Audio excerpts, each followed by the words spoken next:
Si tu as remplacé depuis longtemps ton ours en peluche par un smartphone, ne le mets pas sous ton oreiller. Il peut provoquer un incendie, surtout s'il est en train de charger. La chaleur est emprisonnée sous l'oreiller, le téléphone devient de plus en plus chaud et tu sais ce qui se passe quand trop de chaleur s'accumule. De plus, les téléphones, les tablettes et tous les autres gadgets émettent des ondes électromagnétiques et des micro-ondes. L'épaisseur de ton crâne les empêche généralement d'atteindre ton cerveau, mais le risque n'est pas nul. Si tu es particulièrement préoccupé par les micro-ondes et si tu as même peur de parler au téléphone, utilise un kit main libre. Le haut-parleur, la visio ou même les SMS sont aussi de bons moyens de communiquer. Les étuis de téléphone sont aussi une option. Ils créent une sorte de barrière entre ton corps et l'émission de champs électromagnétiques. De plus, un kit main libre est très pratique pour prendre des selfies. Tu peux prendre une photo non seulement avec le bouton de volume du téléphone, mais aussi en appuyant simplement sur le bouton de volume de tes écouteurs. Cette astuce fonctionne aussi bien pour l'iPhone que pour de nombreux modèles sous Android. Rappelle-toi qu'il fonctionne généralement avec les écouteurs d'origine. Un autre endroit à éviter pour charger ton téléphone est la voiture, encore moins une voiture de location. Le port USB est utilisé par de nombreuses personnes, alors pense à la cybersécurité. Pour rendre ta charge plus sûre, tu peux soit utiliser ta propre batterie portable, soit attendre de trouver une prise sûre. Non seulement la batterie de la voiture n'est pas sûre, mais vérifier ton téléphone et se débattre avec le câble USB tout en conduisant est aussi une très mauvaise idée. Ne charge pas non plus ton téléphone dans les cafés. Le piratage des données y est fréquent. Les capacités des ports USB n'y sont pas assez puissants non plus, donc c'est encore non. Mais si tu utilises une prise électrique et non un port USB, c'est en fait assez sûr, à moins que la prise ne soit défectueuse. Si la seule chose qui t'inquiète vraiment, ce sont les messages que tu es un peu curieux de lire, mais que tu n'as pas envie d'ouvrir, essaie cette astuce. Elle fonctionne à la fois pour WhatsApp et Telegram. Ouvre l'application et fais défiler jusqu'à la conversation qui t'intéresse. Maintenant, clique dessus et reste appuyé. Tu verras apparaître une fenêtre pop-up. Tu seras capable de lire le message, mais il restera non lu pour l'expéditeur. Cela ne fonctionne malheureusement que pour les iPhones. Si tu as accidentellement cassé l'écran de ton téléphone, remplace-le par un nouveau dès que tu le peux.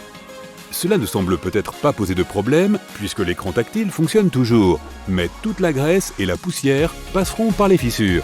Cela peut finir par endommager l'intérieur, alors ne perds pas de temps. La peau du visage est sensible et ton téléphone est presque 7 fois plus sale qu'un siège de toilette. Imagine que tu frottes un siège de toilette contre ta joue. Pas très réjouissant, n'est-ce pas? Alors essaie de ne pas appuyer le téléphone contre ton visage et désinfecte toujours l'écran. L'humidité est probablement le pire ennemi de ton téléphone. Ne le laisse pas sur un rebord de la salle de bain pendant que tu prends ta douche. L'humidité s'accumule à l'intérieur de l'appareil. Il y a aussi une armée de germes prêts à envahir ton téléphone.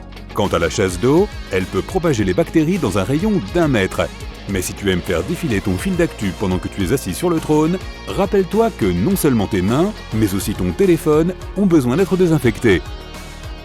Ton iPhone a un indicateur qui montre si le téléphone a été en contact avec de l'eau.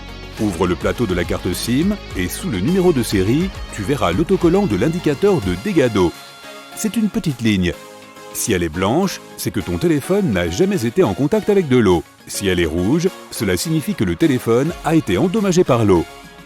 La lumière bleue, la luminosité et la taille des caractères peuvent parfois causer des maux de tête. Va dans Paramètres et active le filtre de lumière bleue. Il s'appelle Night Shift sur les iPhones et Mode Nuit sur les Android. Quand tu es dans une voiture, ne mets pas ton téléphone dans la boîte à gants. La température y est quasiment la même qu'à l'extérieur, alors fais attention au froid et à la chaleur. Ils peuvent abîmer ta batterie et réduire la durée de vie de ton téléphone. Fais attention lorsque tu utilises ton portable à la plage.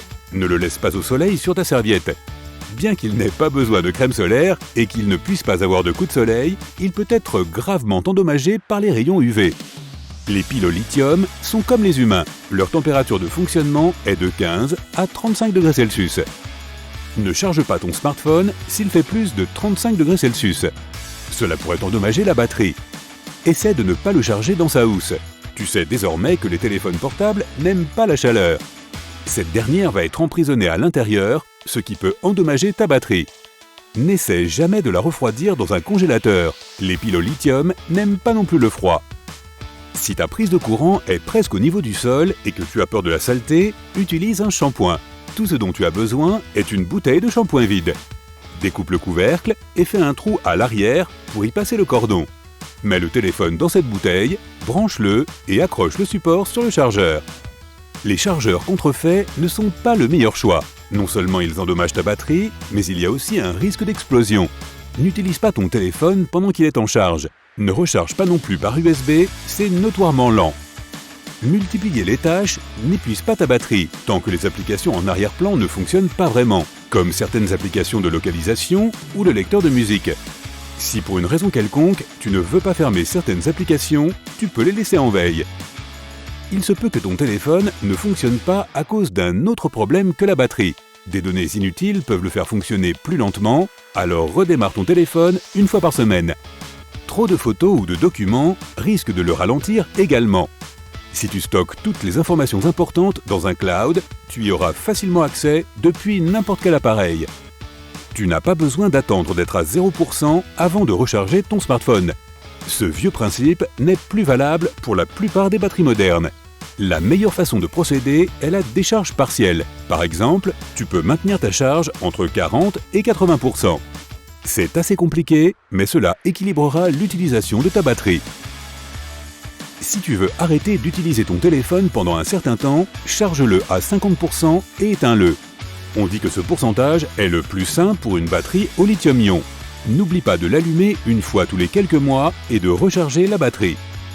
Si tu ne verrouilles pas ton téléphone quand tu ne l'utilises pas, il risque de consommer une trop grande partie de ta batterie. Les téléphones ont généralement un verrouillage d'écran par défaut au bout d'environ 2 minutes. Et parfois, c'est un peu trop.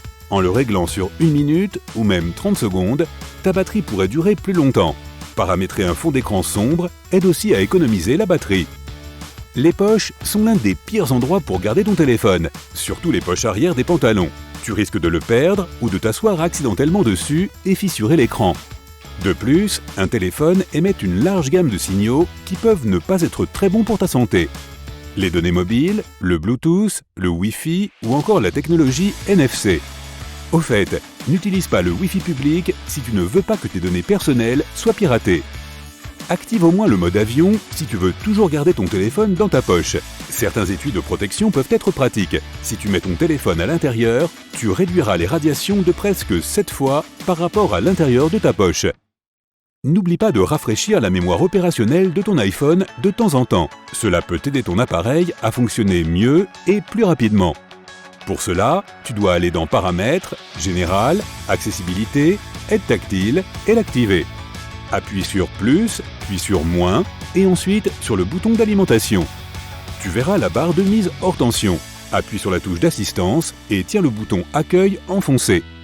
La mémoire opérationnelle est maintenant rafraîchie. Si tu vois ensuite la notification Enter Pass, cela signifie que tu l'as bien fait. Pour rafraîchir la mémoire opérationnelle de ton Android, va dans le gestionnaire des tâches et sélectionne Vider la mémoire dans l'onglet RAM.